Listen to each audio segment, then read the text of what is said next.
na katika uongofu wa mwenendo tukiachana na swala la ufukara, liko ile swala la umezungumza hapa la umezungumza usafi wa moyo. Usafi wa moyo ambao wengine wanaita seja kwa upande wa nani wanaume, lakini pia ni wanaita hivyo, lakini pia wengine wanaita, yapo mashirika ambao wanaita ubikira. Ndio. Usafi wa moyo. Yote kuishi katika hali safi ya moyo.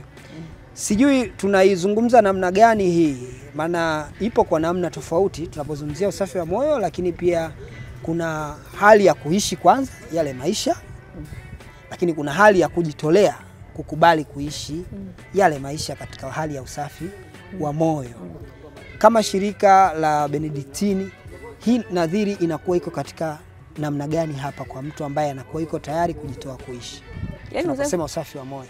Usafi wa moyo manake kwa mtawa manake siolewi na sishiriki katika lile tendo. Ndio. Kwa msafi. Lakini sasa kuna watu hata wale wenye ndoa nao pia wanadaiwa usafi wa moyo. Yaani wao waaminifu wawili wenyewe kwa wenyewe, wasiingize mtu mwingine katikati pale. Sasa mimi mtawa manake nimejitoa kwa Yesu, yani mimi na Yesu.